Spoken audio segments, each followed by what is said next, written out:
Boa tarde, meu povo, como vocês estão? Shalom Adonai, que Deus abençoe você, shalom, shalom, que a paz de Cristo, que excede todo entendimento, possa alcançar você nesse exato momento, ok? Que Deus te abençoe, que Deus te cubra com sangue carmesim, que Ele acampe os seus anjos, que o anjo do Senhor acampe ao redor dos que o temem e os livre de todo mal. Que nesse momento você seja abordado por coisas boas, pela presença infinita de Deus. Que Deus faça com que você saiba, que você entenda, que você compreenda que o agir de Deus é tremendo, é de uma forma sobrenatural. Muitas vezes Deus está agindo na nossa vida e a gente nem percebe o que Deus está fazendo. Porque muitas vezes, irmãos, você está à procura, né? De receber uma confirmação, né? Outro dia eu vi uma pregadora falar que ela estava orando, e falava, Senhor, me dá um sinal, Senhor, me dá um sinal. E ela disse que não tinha sinal de nada. Nada. Parecia que Deus estava mudo, que Deus não estava respondendo às suas orações. Então ela disse que depois ela entendeu e compreendeu que não é na nossa hora, não é no nosso tempo, é na hora de Deus, é no tempo de Deus, que Deus ele vai responder. Então, quantas vezes eu também, eu achava que minhas orações não eram ouvidas, que Deus não estava escutando minhas orações, que o que eu estava fazendo talvez não fosse da forma correta. E ali eu ficava, meu Deus, eu já fiz 7 dias, meu Deus, já fiz 10 dias. Meu Deus, eu já fiz até 40 dias de oração e não tive resposta, irmãos. Eu subia monte, descia monte, eu fazia vigília, né? E Deus não me trazia resposta por aquele propósito. Por quê, irmãos? Porque Deus queria agir de forma diferente. Talvez a forma que Deus agiu, que hoje eu entendo, a forma que Deus agiu, mas naquela época eu não entendia. Eu não aceitava, né? Porque o que eu queria era que Deus libertasse, que Deus salvasse, que Deus transformasse, que Deus fizesse com que andasse comigo ombro a ombro na obra de Deus. E ali eu vivi uma vida inteira, desde que eu aceitei Jesus, eu vivia o tempo inteiro orando, salva, liberta, cura, tira essa cachaça, tira esses demônios, tira esses espíritos de agressão, tira essas coisas ruins. Eu orava, irmãos. Eu descia para monte. E ali a gente ficava 10 dias, ficava 7 dias, ficava 40 dias. Na oração, no jejum, na intercessão, de madrugada. Irmãos, mas não acontecia nada. Nada. Porque não era aquilo que eu queria, aliás. Não era o que eu queria, que era o que Deus queria. Você está me entendendo? Então, muitas vezes a gente está orando para Deus fazer uma coisa para saciar nosso desejo, nosso coração, amaciar nosso ego, entendeu? Porque quando Deus ele quer fazer, irmãos, Deus não precisa de empurrão. É Deus que faz acontecer as coisas. Então, foi preciso Deus me tirar daqui e me botar para cá para poder Deus agir. Você tá me entendendo? Então, aí agora, hoje eu já entendo que as orações que eu fiz não foram abominadas, não foram esquecidas e foram ouvidas. Tanto que Deus me abençoou, que Deus me deu força, que Deus me deu entendimento, que Deus me deu sabedoria para mim prosseguir, irmãos. Entendeu? Então, Deus ele age, não no nosso tempo, não na nossa hora, não como Deus quer.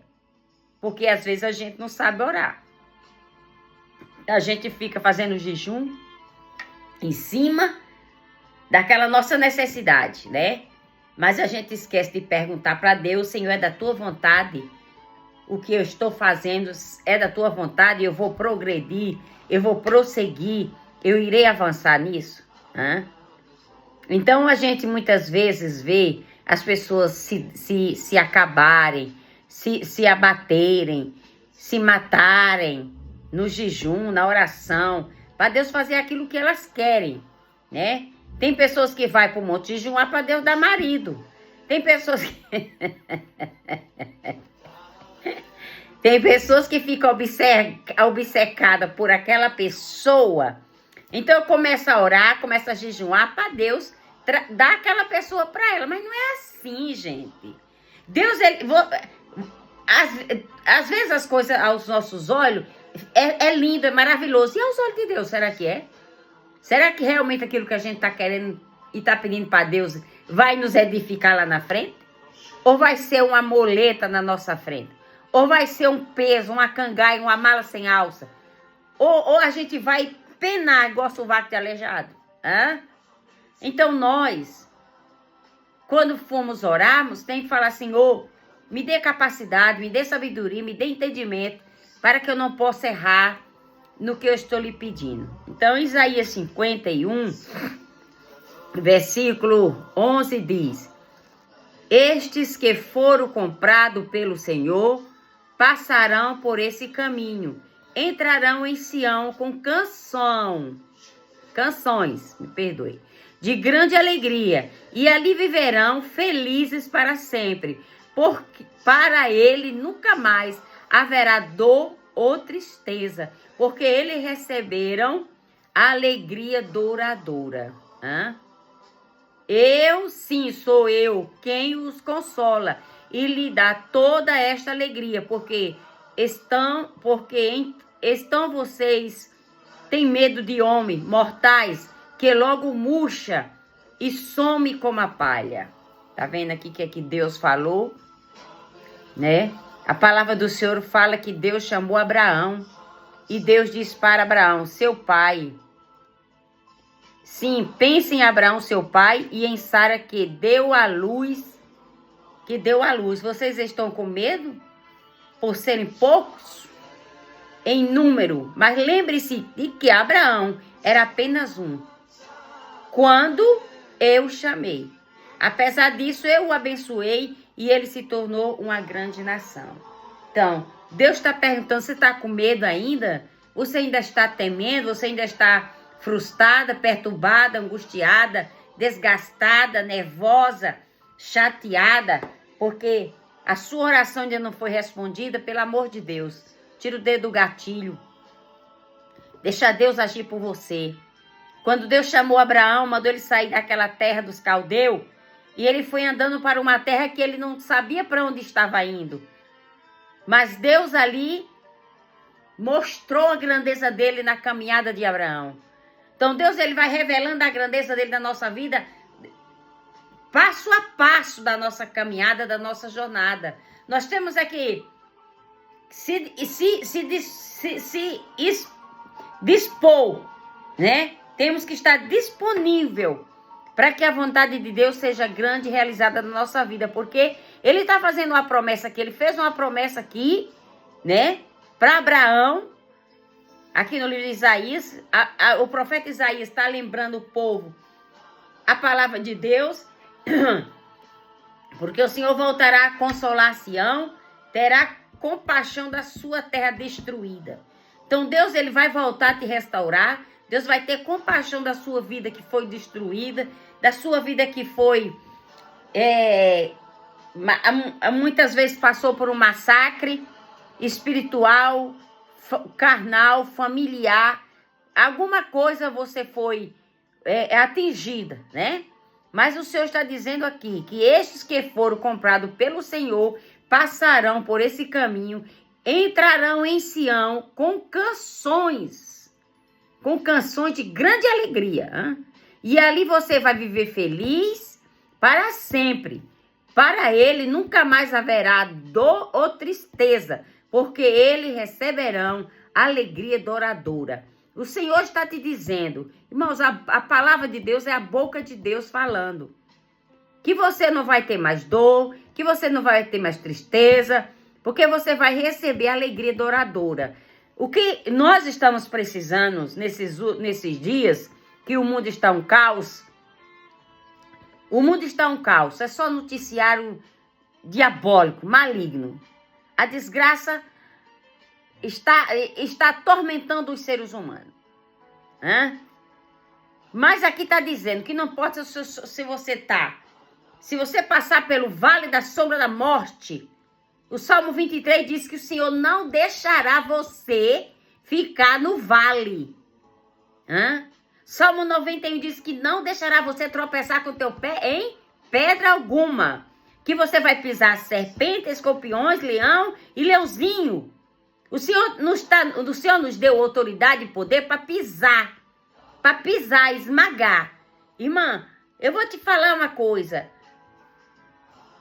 Eu já vivi momentos tão difíceis na minha vida, de presenciar assim, que era como se fosse o último dia. Mas como eu já falei que a minha vida está nas mãos de Deus, e aqui a minha vida era viver em plena oração, né? Eu tinha minha vida dedicada à obra de Deus, eu vivia em oração, eu fazia vigília, fazíamos consagração, pregávamos a palavra de Deus, íamos na missão de Deus, nunca me di esforços para fazer alguma coisa para Deus, sempre eu estive disponível e até hoje eu sempre estou disponível.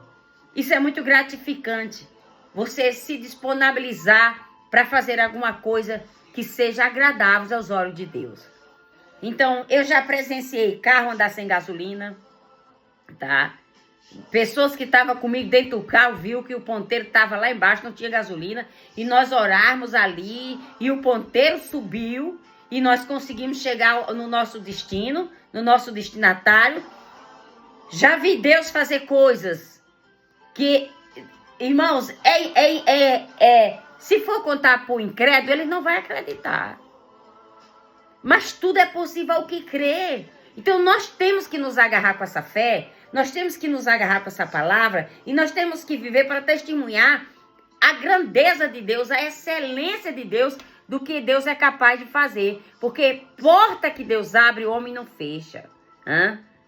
O mar, quando Deus abriu o mar, era impossível para aqueles hebreus que estavam diante de uma situação tão difícil, porque ou eles atravessavam o mar, ou eles ficavam para cair nas mãos de Faraó e morrer à espada, massacrado pelos cavalos de guerra de Faraó. Então, por que clamas a mim? Disse o Senhor a Moisés. Diga ao meu povo que marche. Deus quer que a gente marche, Deus quer que a gente avance, Deus quer que a gente não olhe para trás. Irmão, se a gente for olhar para trás, viramos estátua de sal. Se a gente for olhar para trás, viramos peça em museu. Se a gente for olhar para trás, a gente não consegue, irmãos, adquirir, alcançar as bênçãos. Passar por prova, passar pela fornalha, nós passamos. Mas nós não vamos ficar lá. Porque o Salmo 23 está dizendo que ainda que você passe pelo vale da sombra da morte, você não vai ficar lá. Entendeu? Então não adianta a gente ficar emperrado, porque o Senhor está dizendo, mesmo que eu ande pelo vale escuro onde a morte está perto, continuo tranquilo e não sinto medo, porque a sua vara e o seu cajado me protegem. Deus está dizendo garantia para nós todos os dias que Ele estará conosco, que Ele é conosco, que Ele vai conosco, que Ele vai continuamente agindo em favor daqueles que creem, daqueles que confiam, daqueles que derramam seu coração na presença dEle. Irmãos, não adianta a gente espernear para um lado e espernear para outro. A gente esperneia. Quando tiver falta de alguma coisa, entra para o teu quarto, fecha a tua porta e leve a tua oração ao Pai, que te ouve, que te vê em secreto. Deus tem algo grande para fazer, para realizar. Porque o universo inteiro cabe na palma das mãos de Deus. Então, se esse universo que eu e você não consegue medir, que não consegue alcançar, está nas mãos de Deus, imagine nossas vidas. Deus, ele se ocupa de todos os seres viventes. Se Deus dá comida para um pardal, irmãos, que não planta, que não semeou, que não cultivou, que não trabalhou por aquela semente, mas todo dia ele tem a semente dele. Deus, Ele dá o alimento para um simples pardais que vive na comoeira de uma casa, não vai dar a você, não vai lhe alimentar, não vai lhe sustentar, não vai lhe guardar, lhe proteger, lhe dar segurança na sua jornada com Cristo. Eu só tenho te dizer uma coisa: não desista. Não desista. Comece a dizer: eu não vou desistir, eu vou continuar, porque eu vou ver minha casa liberta, minha casa transformada, eu vou ver meu filho, eu vou ver meu marido, eu vou ver. O segredo é você buscar, não é exigir deles, é você ir buscar a face de Deus. E não precisa você estar falando de Deus para as pessoas que convivem com você dentro da sua casa. O seu testemunho, a sua mudança é que vai mostrar para eles que realmente Deus tem o poder de transformar. Você está me entendendo? Eu tenho um filho com 42 anos. Eu nunca falei para ele: aceite Jesus. Tinha igreja dentro de casa, eles não ouviam a palavra de Deus? Nunca falei para ele: deixa de fazer as coisas erradas que tu faz. Nunca falei. Para ele eu nunca falei, mas para Deus eu falava todo dia. Salva essa vida, liberta esta vida, transforma essa vida. Ele é um varão de Deus, ele é um homem de Deus, ele é abençoado. Então um dia, Senhor, eu tenho certeza que se ele é de salvação, tu vai encontrar com ele, Jesus. Então a minha vida inteira foi orando entre quatro paredes. Não foi dizendo para ele: vai para a igreja, vamos para a igreja, vai para a igreja, vamos para a igreja. Não. Não canse as pessoas com isso. Não deixe as pessoas revoltadas, fatigadas com pregações que cansa os seres humanos. Mas se você falar da pessoa para Deus, de manhã, de tarde, de noite, de manhã, de tarde, para Deus, você pode ter certeza que lá na frente você vai ver a resposta das suas orações. Então, meu filho vai fazer o quê? 1 ano que aceitou Jesus, sozinho. Não precisou pastor, não precisou eu, que sou mãe, não precisou ninguém. Ele lá onde ele estava, sentiu a hora de aceitar Jesus, porque foi o Espírito Santo de Deus desceu onde ele estava e disse: é agora que eu te pego. Então ele se sentiu frustrado, se sentiu ameaçado, se sentiu com medo e se ajoelhou e gritou de onde está: eu quero aceitar Jesus agora. Eu quero aceitar Jesus, eu quero te aceitar. Jesus me aceita? Já aceitou Jesus? Já faz jejum, fica 30 dias de jejum? Mãe, isso aqui que eu vou fazer tá certo? Procura do Espírito Santo, que ele vai te mostrar, vai te ensinar, vai te dizer o que é certo para você. Não sou eu. Eu tenho a minha maneira de falar, de pregar, mas cada um tem que buscar no Espírito Santo a forma certa, a forma correta dele se alicerciar nessa palavra aqui, que é o poder de Deus. Então, irmãos, se teu filho, se teu marido, se tua mãe, se teu pai, seja lá quem for, é de salvação, por que você está preocupado? Vá para a igreja você, ore você, dentro de casa, no monte, onde você quiser. Mas fale dessa pessoa diretamente para o Criador. E eu tenho certeza que ele vai, na hora certa, ele chama. Deus abençoe você poderosamente. Guarde você debaixo da sombra do Altíssimo, no esconderijo. Que Deus te livre, que Deus te proteja, que Deus te esconda no seu esconderijo, na fenda da rocha. Que Deus afirme seus pés na rocha. Que Deus faça com que você saiba que você foi comprado pelo Senhor, e você passará por caminho, e você vai entrar em Sião, que você, com grande canção de alegria, você vai viver feliz para sempre. Para ele nunca mais haverá tristeza ou dor, porque você está recebendo alegria douradora. Você está recebendo a alegria douradora, você está recebendo a unção da conquista, você está recebendo a paz em Cristo Jesus, você está recebendo força para continuar, para caminhar, e a alegria do Senhor é a nossa força. Irmãos, Deus abençoe você tremendamente. Um abraço, fica com Cristo, um grande beijo no seu coração.